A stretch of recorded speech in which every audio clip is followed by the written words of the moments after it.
Hello and welcome to Pessimistic Talk. I am Andrew Ward, I'm Doug Hoon. and today we're going to be talking about Candide by Voltaire. Voltaire, he was an Enlightenment writer way back when, 18th century. Um, he was an atheist himself. He uh, He's dead. he rejected a lot of what his other Enlightenment thinkers thought at the time. And the book he wrote was completely a satire. And what was it satirizing, David? What was he satirizing? He was satirizing optimism, a major belief during that time period of Enlightenment, what many of his colleagues thought or viewed of the world. And he's satirizing greed and just a sense of affluence in France at the time. So I think what you mean to say is he was satirizing the whole of society. Yes, yes, indeed. Um, so, what did you think of the character of Candide, David? Oh, you mean the main character? Yes, the main What's character. his name? Candide. Candide. Right. Candide. Hmm. I wonder why the book is called Candide. Well, he's the son of he's a bastard child, so we're off to a great start there. Well, I mean, he just kind of runs around looking for love, doing his little typical thing. Candy kind, or Voltaire sort of makes fun of that. Um, he just gets lost. He's a little foolhardy. He's very trusting. Always gets himself into situations, and I guess he eventually finds happiness. So good for him. But overall, Well, that's not one guy I'd want to know. well, actually, David, I don't think he gets himself into situations as much as he finds himself in situations that make him believe opposite of what he was told by Dr. Pangloss, the guy that he thinks he has learned everything about life from. Um, Well, perhaps Voltaire is saying that by not acting, he's getting him into it by not getting himself out. or by not thinking for himself, Right. because Pangloss says many stupid things that would makes no sense, but Candide just seems to believe him just because he's so Awesome. involved. No, he's so involved with He's a this boss. sense of optimism. For example, Pangloss says that syphilis need to be transmitted to the Americas to Europe so that Europeans can enjoy New World delicacies such as chocolate. That right there makes no sense, but it follows Pangloss's philosophy of optimism. He also claims the good Lord saw us fit to give us two eyes because we were designed to wear glasses. And I don't know about you, but I don't think we were designed to wear glasses. True.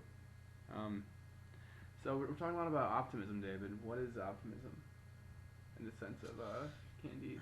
That's a great question. Well, I guess in the sense of Candide, optimism is just, you know, looking for something and having purpose and meaning in life and positive output on it, as opposed to some of the characters you run into who are just kind of like, my love sucks, I want to go slit my wrist.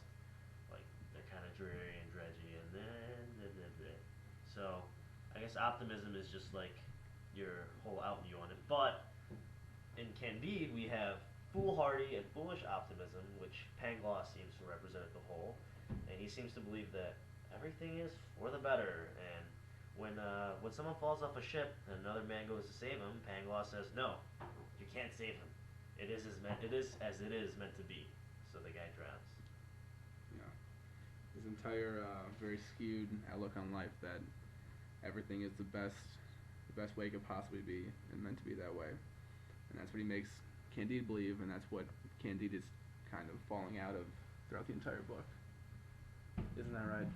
Word. Yes. Um, so, so would you agree with anything that Pangloss or that Candide proposes throughout the book that Voltaire is satirizing? Do you think Voltaire is right in his assessment of optimism, David? Well, I mean, me and Voltaire don't exactly see eye to eye. He criticizes all the greed and whatnot, but I say greed is good. I mean, you got to get something to work for and something to achieve, and your constant optimistic view sets you forth. But we can't all be French geniuses.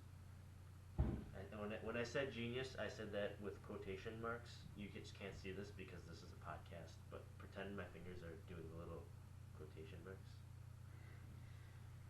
Right. Yeah, so we see a lot of what money can do to people and how it can affect them through when Candide goes to El Dorado, which I'm sure we all know from the animated movie El Dorado from Disney. And he gets a bunch of money from there because it's all money. Gold is all just dirt. It's all just pebbles on the sidewalk to them. And he takes it back, and he experiences a lot of pain from when he loses it all. And you think this can't possibly be for the best, but he still tries to hold on to that idea that everything is for the best and it was all meant to be. But in the long run, having all that money did not do him any good. Did not make him happy. No. Well, did you like the book, David? I'm not a book fan per se. Again, I use the quotation marks. Yeah. So, I mean, it was a pretty simple read. I mean, it was very blunt. I mean, it was like this whole story Candide went here, went here. He had sex with this lady. Then he went here. Then he almost got hung, and then he went here. And there wasn't much dialogue, and it was a pretty short book overall. So, I mean, I don't have too many complaints, but it's not exactly on my top list.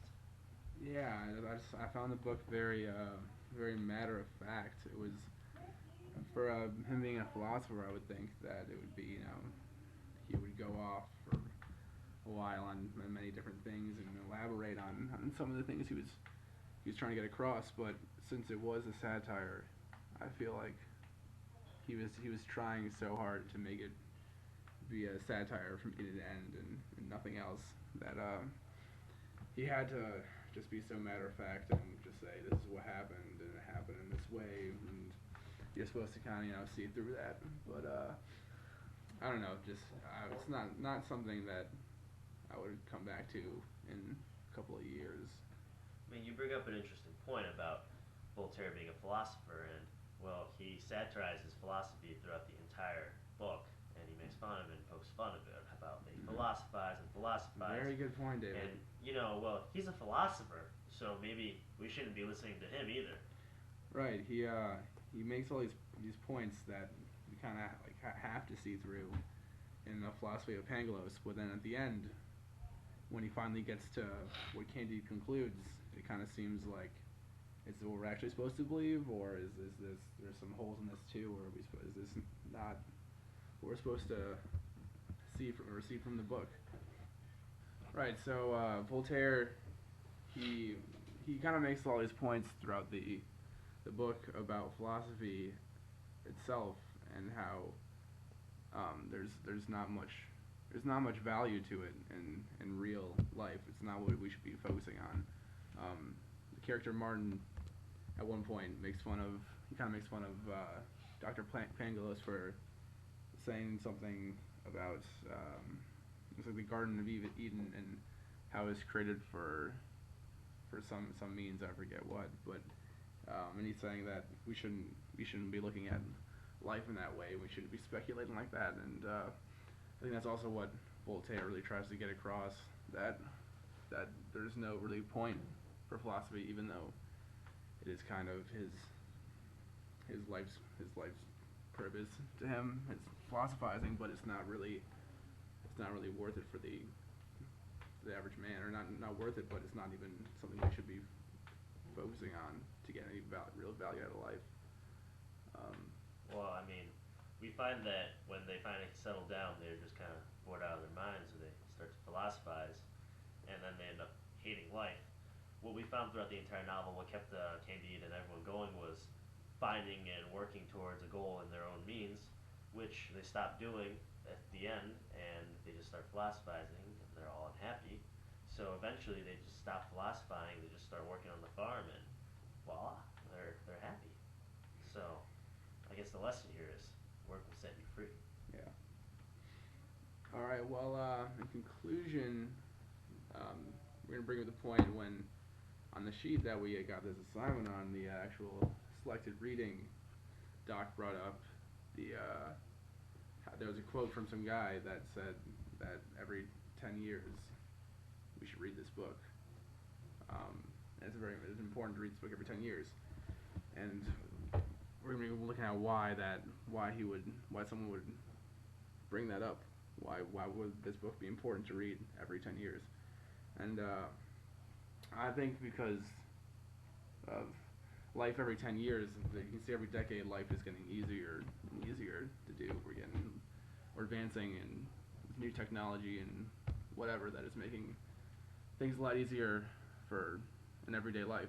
And then contrasting that with the optimism that Pangloss puts into the book, that life is everything is for its best means, but that doesn't really bring any happiness to Candide or anyone that follows that philosophy. So I think Voltaire wants us to realize that I